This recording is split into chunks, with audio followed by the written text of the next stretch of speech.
Olá, seja bem-vindo ao Educa Floripa. A Rede Municipal de Ensino de Florianópolis tem desenvolvido várias ações para ofertar um melhor atendimento aos mais de 2.000 estudantes com deficiência, autismo e altas habilidades superdotação matriculados nas escolas e núcleos de educação infantil.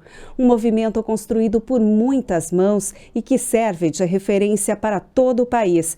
E para conhecer um pouco mais do que está sendo feito nas unidades de Florianópolis, nós vamos conversar com uma das autoras e também com o fotógrafo do livro Educação Inclusiva, Fatos, Fotos e Fundamentos.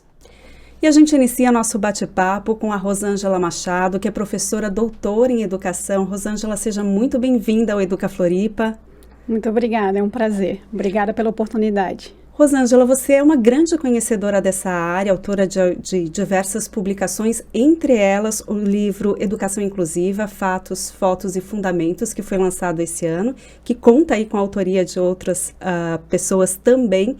Esse livro, essa obra, ela documenta o trabalho que é desenvolvido nos núcleos de educação infantil, os NEINs, e nas escolas de Florianópolis, aqui da rede municipal, é isso? Exatamente, Cíntia, é isso mesmo. Ela documenta esse trabalho importante e de referência que faz a Rede Municipal de Ensino de Florianópolis. Esse livro ele surgiu de um convite feito pelo ex-secretário de Educação, o Maurício Pereira, e ele propôs a elaboração de um livro que trouxesse os fundamentos, trouxesse o que a rede faz e, sobretudo, que esse livro, os profissionais da rede, professores, família, equipe pedagógica, se tornassem autores do livro. Então, o que a gente fez, né? Para colocar os fatos no livro, nós chamamos um fotógrafo documental, o Rad. A gente vai conversar com ele logo mais. Eu sei que vocês vão conversar com ele, onde ele foi fotografar o cotidiano, ele vai falar sobre isso. Então, o livro é repleto de fotos que revelam o cotidiano dessa rede de ensino. Ele traz fundamentos, os principais fundamentos da educação inclusiva. E a rede se tornou autora porque ele traz os depoimentos dos professores, dos gestores, da equipe pedagógica, da família, dos estudantes com deficiência e dos estudantes sem deficiência. Metade do livro é composto desses argumentos. Então, a ideia foi realmente retratar o que acontece na rede nesse sentido. Como é que foi fazer com que esse livro, então, fosse realmente um reflexo de todas essas pessoas envolvidas, né? Porque foi preciso um trabalho para compilar tudo isso. Exatamente. Os fundamentos, eles já fazem parte da formação continuada da rede. O que está escrito aqui, todo o referencial teórico que existe no livro, é o referencial que a rede estuda e que a rede adota, né? E é a partir desse referencial que a rede tem a convicção de que o lugar de toda e qualquer criança, de todo e qualquer estudante, é na escola comum. Esse, aliás, é o seu trabalho. Você trabalha muito para garantir esse direito de que todos os estudantes, todo e qualquer estudante tenha direito à educação. Exatamente, né? Um estudante, por ter uma deficiência, ele não deixa ser digno desse direito. Então, é uma questão de dignidade também. Geralmente, a gente costuma aí a mensurar dignidade, né? Então, os estudantes, aqueles casos considerados, entre aspas, mais comprometidos, parece que não têm o direito a essa dignidade, ou seja, não têm um direito humano fundamental que é a educação nos mesmos espaços comuns. Então, esse menos digno vai para espaço segregado? Não é essa a proposta da inclusão. Essa é até uma questão que eu queria tratar com você, Rosângela. Antes da gente olhar mais direcionado para o que acontece aqui em Florianópolis, eu queria ampliar esse olhar e falar um pouquinho de Brasil, do que acontece no nosso país. No seu ponto de vista, essa questão da segregação é um dos principais desafios quando a gente fala de estudantes com deficiência? Olha, Cíntia, nós tivemos um cenário complicado aí no Brasil. Em 2008, publicada a Política Nacional de Educação Especial na perspectiva da educação inclusiva. Ou seja, não é mais uma perspectiva segregacionista ou integracionista. A integração também trabalhava com uma inserção parcial. Uns são dignos à escola comum, o outro ainda não. Ficavam em espaços segregados. Então, a política de 2008, ela veio para garantir, assegurar o direito incondicional, vou adjetivar aqui, tá? Incondicional, irrevogável, subjetivo, à educação de toda e qualquer criança. Isso a política de 2008. Também a política de 2008 traz o que a gente chama de modelo social da deficiência e dos direitos humanos. Não é mais um modelo social da deficiência caritativo ou médico. O modelo médico coloca muito a ênfase no déficit, né, nos ombros do indivíduo a culpa pela sua deficiência. O modelo social já dá foco para as barreiras do meio, né, são as barreiras do meio que intensificam o sujeito com deficiência.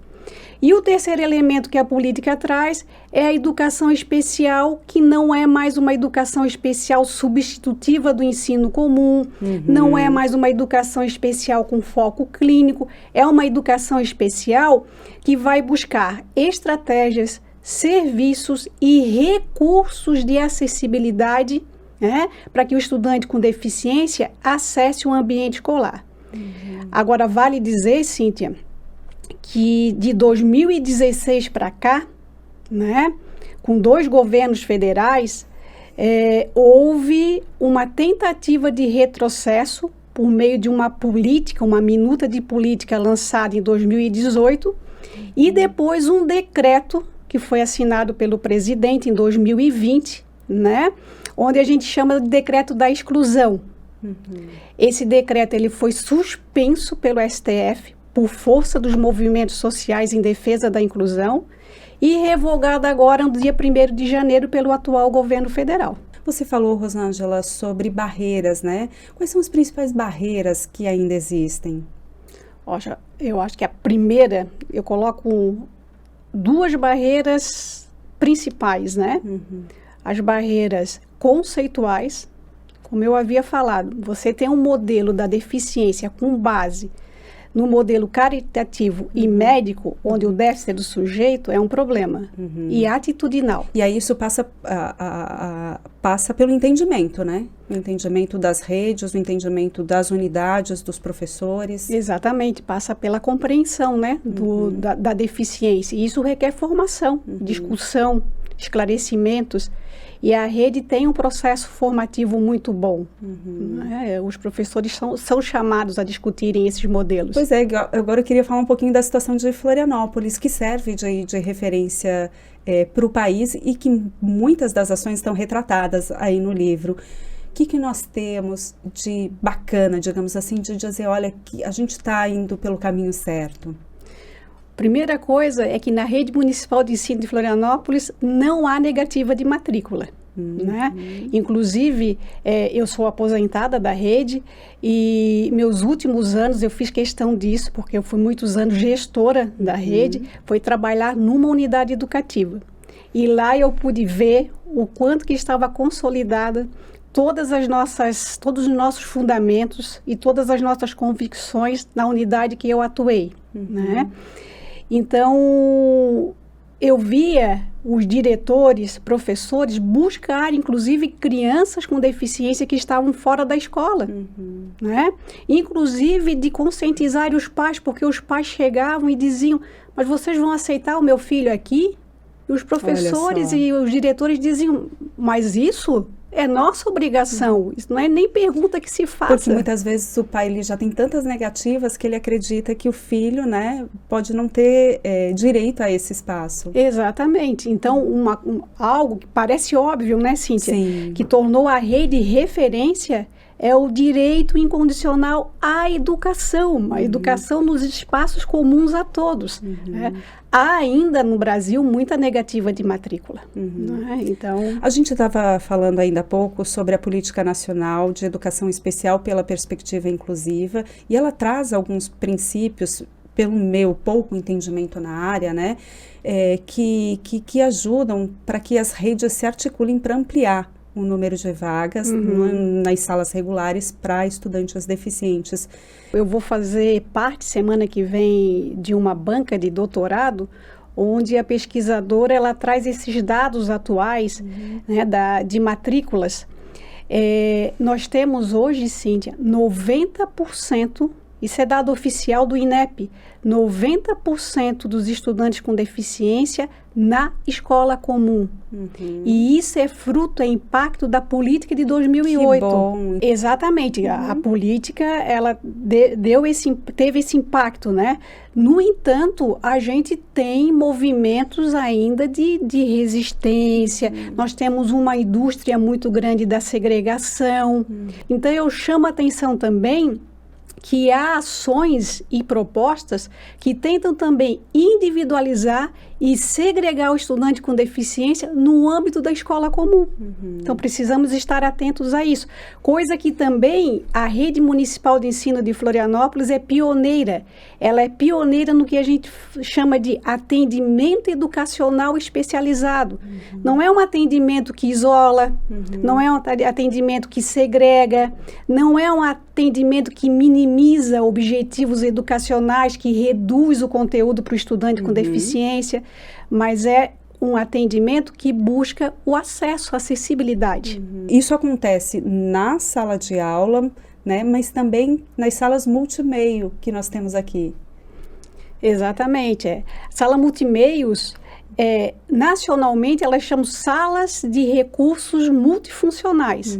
Como nós fomos pioneiros no serviço, ficou o nosso nome. Inclusive, eu fui chamada em 2008 e 2009, eu atuei no Ministério da Educação, né, por reconhecimento do nosso trabalho aqui. Olha só. Né? E fomos nós que ajudamos a elaborar a resolução número 04 do Conselho Nacional de Educação, que fala nesse atendimento educacional especializado na sala multimeios.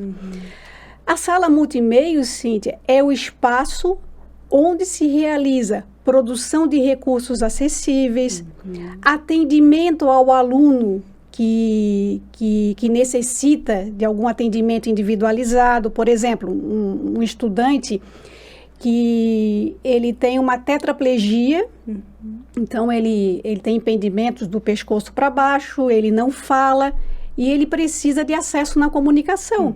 Então, ele é atendido para aprender comunicação alternativa e aumentativa, para que ele possa se comunicar.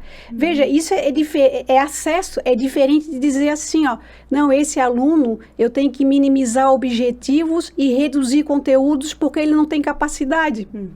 É totalmente diferente. Não é diferente? Totalmente. A barreira está no meio, não está nele. O meio tem que promover acesso.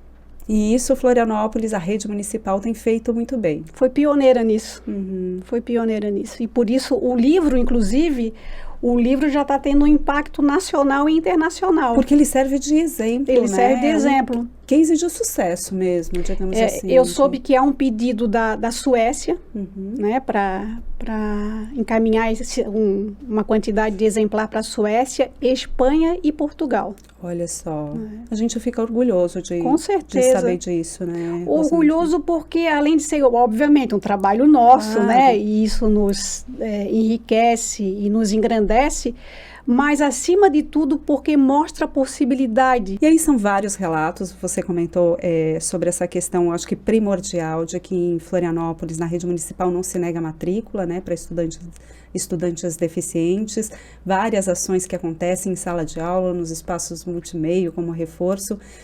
Mas pelo seu olhar, de todos os relatos que tem aí, tem alguns que te chamaram mais a atenção, te comoveram mais? Os relatos são incríveis, Cíntia. Eu diria assim, todos, né? Mas como a gente não tem tempo para todos, e o livro vai estar à disposição, porque ele é de distribuição gratuita, né? Eu faço alguns destaques aqui, né? Por exemplo...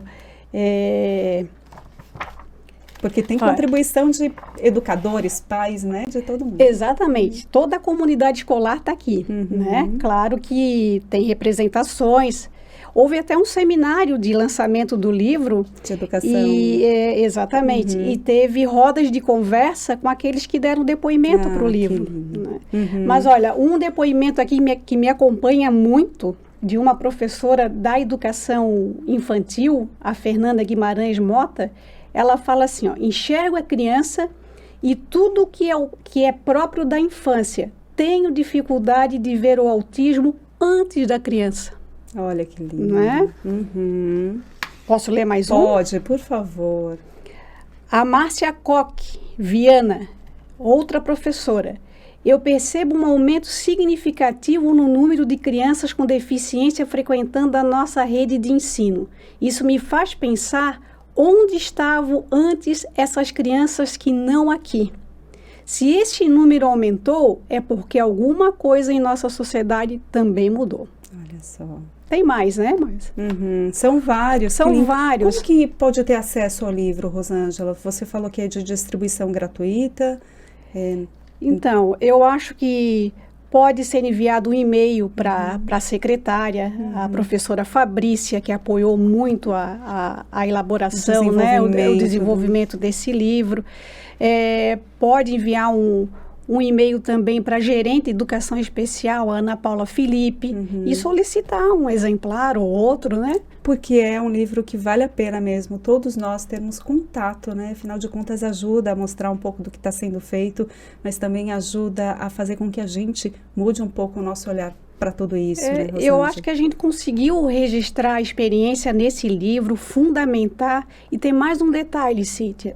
É um livro que não é da educação especial, né? É da inclusão, porque a inclusão não se restringe somente à educação especial. Ela é ampla, exatamente. Mas está inserida a educação especial na perspectiva inclusiva. Olha só, é isso aí. Rosângela, infelizmente o nosso tempo está chegando ao fim, mas eu queria muito que, diante de toda a tua experiência, tu deixasse um recado para os educadores, para as unidades e para as redes, né? Quando a gente fala em educação especial pela perspectiva inclusiva, o que fica mesmo é essa questão de ampliar o olhar, fazer com responsabilidade. Exatamente, é tudo isso. E eu diria o seguinte...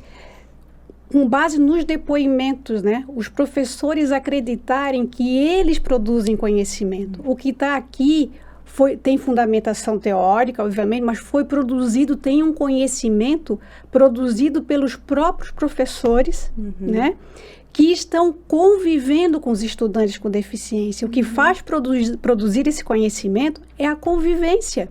A gente conhece o outro pela convivência. Posso estudar tudo sobre o autismo, mas o autismo não vai me dizer tudo sobre o estudante que eu tenho na escola. É o dia a dia, o olho no olho. Exatamente. Rosângela, muito obrigada pela sua participação. Foi um prazer, muito obrigada também. E agora a gente faz uma pausa para o quadro Jornada a Ser Professor. O Educa Floripa conversou com a Ana Carolina Oliveira Gomes, professora do 5º ano. A Ana se formou em 2011, foi trabalhar em outra área, mas recentemente fez transição de carreira e transição de cidade. Agora ela está atuando na Escola Básica Municipal Batista Pereira, no Ribeirão da Ilha.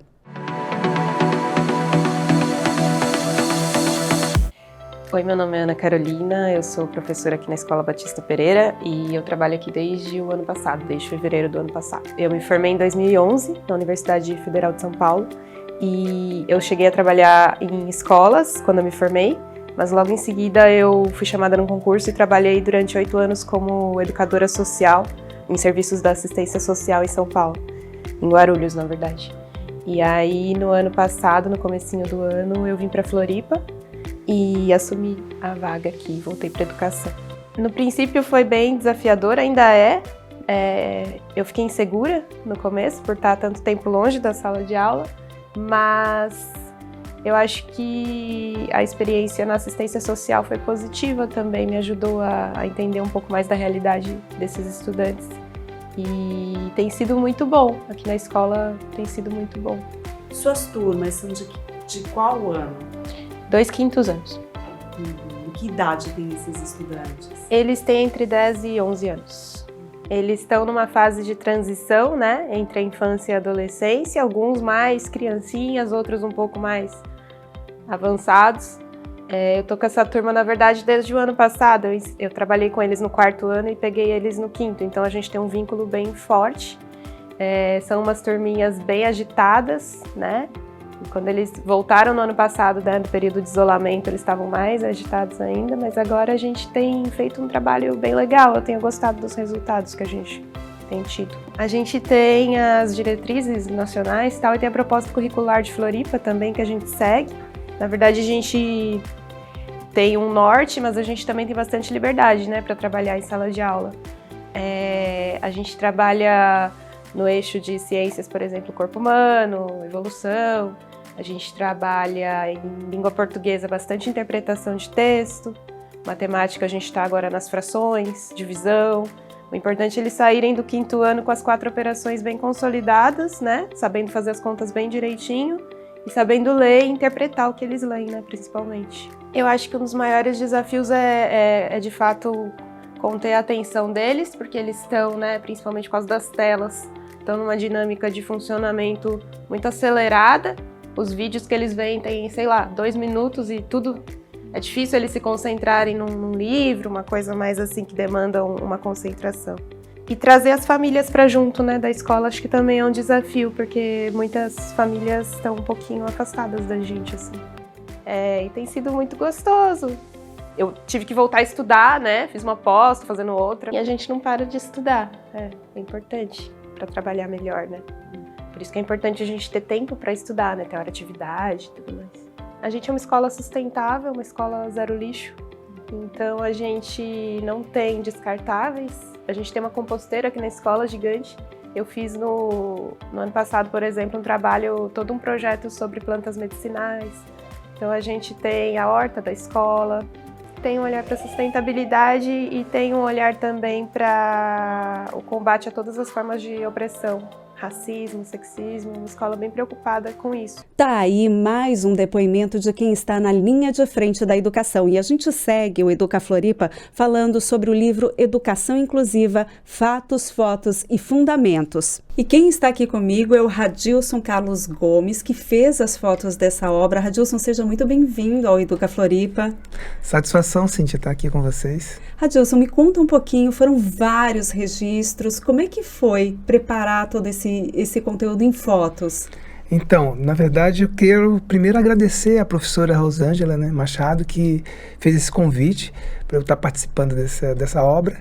E foi, assim, simplesmente uma virada de página para mim, para o meu trabalho, para a minha obra. Eu já venho fazendo trabalhos com documentários fotográficos há algum tempo, mas esse trabalho específico com crianças portadoras de deficiência, esse trabalho fez uma diferença grande. E aí você percorreu núcleos de educação infantil, que a gente chama de ENEMs, e escolas também aqui da Rede Municipal de Florianópolis. Isso. Eu tive o apoio da professora Rosângela, né? Inclusive eu fiz um pedido a ela para que ela me apresentasse aos coordenadores, aos gestores das unidades, para que eu pudesse conhecê-los e depois que ela deixasse eu visitar a unidade, somente eu mesmo. Porque a ideia é a seguinte: quando a gente faz um documentário, a gente evita de levar o nosso mundo pro local, para aquele espaço. A gente tenta se envolver com o mundo que está ali esperando por nós. A foto documental, ela é diferente mesmo na sua concepção, né? Eu acho que isso é bem importante da gente, de você contar um pouquinho pra gente. Quando eu falo assim de não levar o nosso mundo, eu não levo ninguém comigo quando eu viajo para fotografar. Eu tento me envolver com aquele espaço para entender a cultura local, o jeito de funcionar, sem interferir, né? E também não me isolar deles com outra pessoa conversando, coisa parecida. No caso das escolas de educação infantil aqui de Florianópolis, eu tive a oportunidade de ter contato com os professores, com os gestores e com as crianças. E eles se sentiram à vontade comigo. Eu voltei mais de uma vez em cada unidade, até mesmo para que eles pudessem ter essa... Criar intimidade. Essa intimidade com e você lembra, com o equipamento e tudo mais. Com a tua presença também. Você lembra quantos registros você fez para selecionar? Foram vários registros, bastante registros, porque cada cena a gente tenta fazer mais de uma perspectiva, tentar pegar a cena mais natural, sem nada de pousar.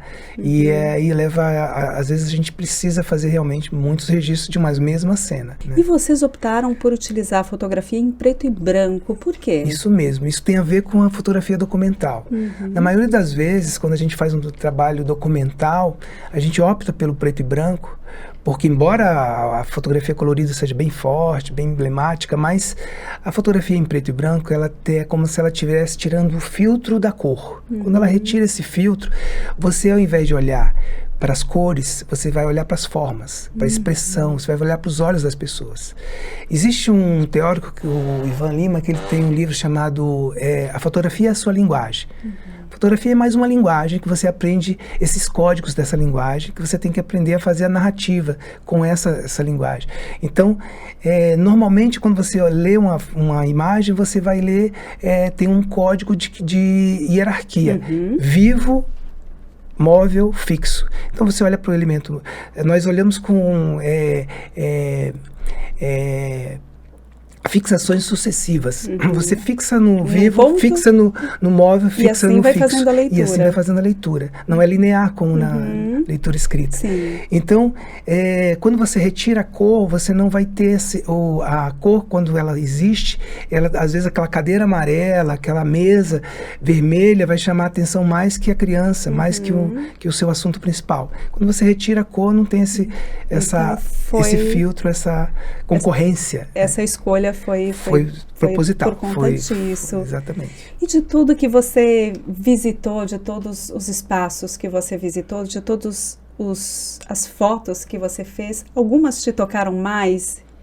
Tu pode contar pra gente alguma? Tem essa foto da capa do livro, essa foto que é interessante. Ela foi aonde? Uma foi na primeira unidade que eu visitei, acho que é Otília. Otília Cruz? Otília Cruz.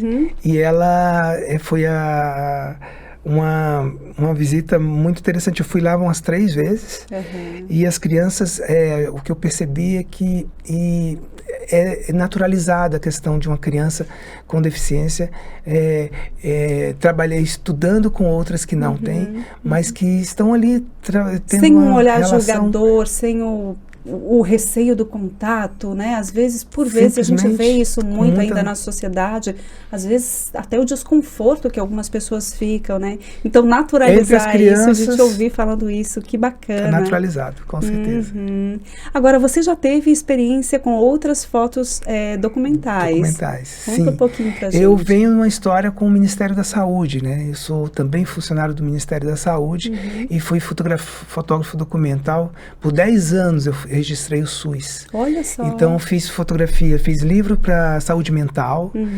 Tive a oportunidade em 2007 de fazer um livro do programa De Volta para Casa, um programa bem exitoso do governo federal, e visitei Barbacena.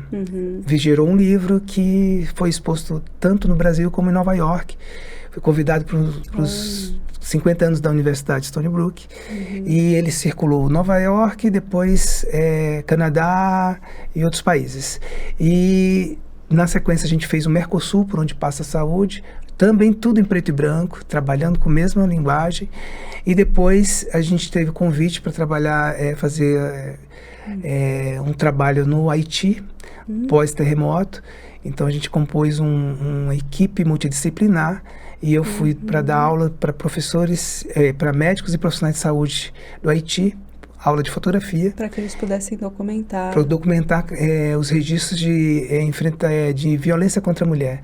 Porque o casos de violência contra a mulher cresceu bastante após o terremoto, porque eles tiveram que criar vários acampamentos, e nesses acampamentos elas ficavam vulneráveis. Olha só. Então a ONU criou uma missão humanitária para que a gente pudesse capacitar os médicos e profissionais de saúde. Um movimento desafiador para o fotógrafo também, bastante, né? Exige muita sensibilidade, muita empatia também. Na verdade, além de dar aula, eu fotografei, mas só que eu fotografei, vamos dizer, o lado cheio do copo. Fotografei as pessoas, fotografei as pessoas com saúde.